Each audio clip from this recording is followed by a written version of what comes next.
Marwari media आप देख रहे हैं। आज है 29 मार्च 2024 शुक्रवार का दिन और हिंदू तिथि चैत्र माह की चतुर्थी है। नजर डाल लेते हैं आज की बड़ी खबरों पर। शुरुआत कर देते हैं देश की बड़ी खबर के साथ। बड़ी खबर, लोकसभा चुनाव से पहले श्रमिकों का दिल जीतने के लिए सरकार ने उनकी मजदूरी बढ़ाने का फैसला किया है। केंद्र सरकार ने वित्तीय वर्ष 2024 और 25 के लिए मनरेगा श्रमिकों की मजदूरी दर में 3 से लेकर 10% तक की वृद्धि की घोषणा की है। सरकार ने महात्मा गांधी राष्ट्रीय ग्रामीण रोजगार गारंटी योजना के तहत मजदूरों को दी जाने वाली मजदूरी बढ़ा दी है और बदली हुई मजदूरी की दरें 1 अप्रैल से लागू होगी।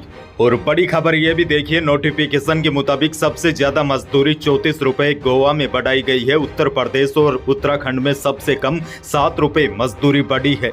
और आपकी जानकारी के लिए यह भी बता दूं, सबसे ज्यादा मनरेगा की मजदूरी है वो हरियाणा में है। वहां पर मनरेगा मजदूरों को 374 रुपए मजदूरी मिलती है और सबसे कम मजदूरी 234 रुपए अरुणाचल प्रदेश और नागालैंड में है। राजस्थान की बात करूं तो राजस्थान समेत 8 राज्य जैसे हरियाणा, असम, मणिपुर, अरुणाचल प्रदेश, नागालैंड, केरल और लक्षद्वीप में 5% से नीचे की वृद्धि देखी गई है।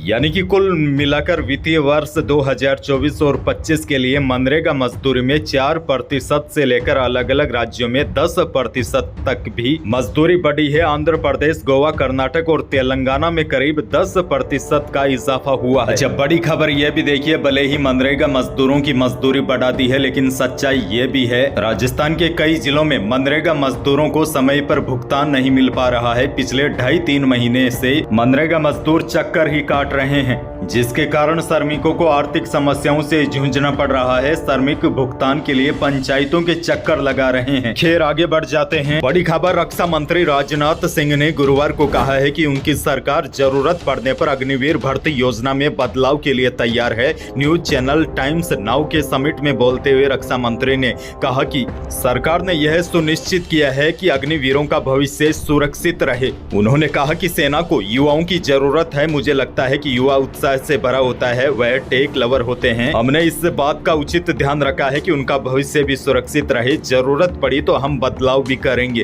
दरअसल आपको बता दूं, अग्निवीर स्कीम लागू होते ही विवादों में आ गई थी। इस स्कीम में सिर्फ 4 साल की सर्विस को विपक्ष ने युवाओं के साथ धोखा बताया था। और बड़ी बात तो यह, कांग्रेस के चुनावी कैंपेन में अग्निवीर स्कीम को मुख्य मुद्दा भी बनाया गया है। और अब राजनाथ सिंह ने बड़ा बयान दिया है और कहा है कि सरकार जरूरत पड़ने पर अग्निवीर भर्ती योजना में बदलाव को भी तैयार है। बहरहाल आगे बढ़ते हैं। एक और बड़ी खबर, लोकसभा चुनाव में कांग्रेस का घोषणा पत्र इस बार जयपुर से लॉन्च होगा। कांग्रेस के राष्ट्रीय अध्यक्ष मल्लिकार्जुन खड़गे, पूर्व अध्यक्ष सोनिया गांधी और राहुल गांधी 6 अप्रैल को जयपुर में कांग्रेस के चुनाव घोषणा पत्र को लॉन्च करेंगे। तीनों नेता जयपुर में चुनावी सभा को भी संबोधित करेंगे। इस लोकसभा चुनाव में सोनिया, राहुल और खड़गे की पहली चुनावी सभा होगी। कांग्रेस वॉर रूम में सोनिया गांधी की सभा की तैयारियों को लेकर जयपुर और आसपास की 6 लोकसभा सीटों के वरिष्ठ नेताओं की बैठक भी हुई। इस बैठक में प्रभारी सुखजिंदर रंधावा, पूर्व मुख्यमंत्री अशोक गहलोत और प्रदेश अध्यक्ष गोविंद सिंह डोटासरा ने 6 अप्रैल की चुनावी सभा की तैयारियों पर चर्चा की। नेताओं को भीड़ जुटाने का भी टास्क दिया गया है। बड़ी खबर यह है, सोनिया और राहुल गांधी 6 अप्रैल को जयपुर में एक बड़ी सभा करके पार्टी के चुनावी घोषणा पत्र को भी लॉन्च करेंगे। आगे बढ़ जाते हैं। राजस्थान के बीकानेर से बड़ी खबर, बीकानेर से हरियाणा लेकर जा रहे 16 ऊंटों को बरामद किया गया है। मामले में 2 आरोपियों को पहले ही पकड़ा गया था। संभावना है कि हरियाणा में ऊंटों को मारने वाले थे। बीकानेर की छत्तरगढ़ पुलिस ने ऊंट अधिनियम के तहत अब मामला दर्ज करके जांच शुरू कर दी है। पुलिस के अनुसार हरियाणा के नूंह जिले के मेवात क्षेत्र के 2 युवक पिछले दिनों बीकानेर के छत्तरगढ़ से ऊंट लेकर जा रहे थे। पुलिस ने इन ऊंटों के बारे में जानकारी मांगी तो संतोषजनक जवाब नहीं दे सके। माना जा रहा है कि हरियाणा में ऊंटों का वध किया जा सकता था। ऐसे में सभी 16 ऊंटों को बरामद कर लिया गया है। मामले में नसीम मोहम्मद और आरिफ को गिरफ्तार किया है। दोनों नूंह मेवात के रहने वाले हैं। आगे बढ़ जाते हैं। बाड़मेर से बहुत बड़ी खबर है। शहर में अस्पताल चौकी के पास रेलवे और ब्रिज के नीचे से एक युवक को किडनैप कर लिया गया। सुबह 11:30 बजे यहां बिना नंबर की ब्लैक स्कॉर्पियो से आए बदमाशों ने युवक के साथ मारपीट कर गाड़ी में डाला और फरार हो गए।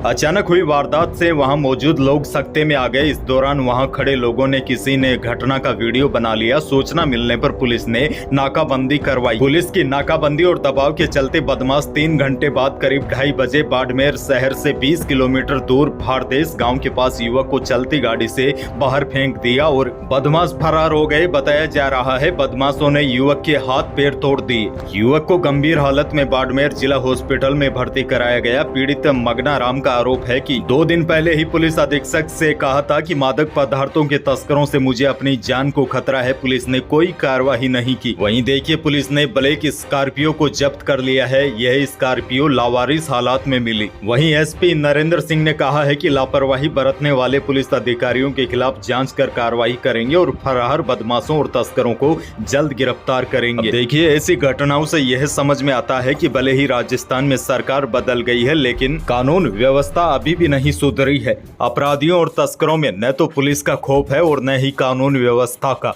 और बड़ी बात यह है, राजस्थान में दिनों दिन अपराध के मामले बढ़ते ही जा रहे हैं। आगे बढ़ जाते हैं राजस्थान से एक और बड़ी खबर। लोकसभा चुनाव के पहले चरण के मतदान के लिए नामांकन पूरे हो चुके हैं। पहले चरण में 12 लोकसभा सीटों पर 19 अप्रैल को वोटिंग होगी। इन सीटों पर 2,53,00,000 से ज्यादा वोटर्स अपने मताधिकार का इस्तेमाल करेंगे। निर्वाचन आयोग ने 19 अप्रैल के मतदान के लिए वोटर्स की फाइनल सूची जारी कर दी है। बुजुर्ग वोटर्स में महिलाएं सबसे ज्यादा है। 13 वोटर्स ऐसे हैं जिनकी उम्र 120 साल से ज्यादा है। आपको बता दूं, 19 अप्रैल को जयपुर शहर, जयपुर ग्रामीण, दौसा, नागौर, करौली, धौलपुर, भरतपुर, अलवर, सीकर, झुंझुनू, चूरू, बीकानेर और गंगानगर सीट पर वोटिंग होगी। आगे बढ़ जाते हैं, लेकिन उससे पहले प्रदेश के मौसम से जुड़ी बड़ी खबर है। राजस्थान में तेज गर्मी से शुक्रवार को राहत मिलने की संभावना है, क्योंकि एक वेस्टर्न डिस्टर्बेंस राजस्थान में गुरुवार की शाम को ही एक्टिव हो गया है। इसके असर से उत्तर पश्चिमी और पूर्वी राजस्थान के 12 जिलों में 2 दिन आंधी बारिश के साथ बिजली चमक सकती है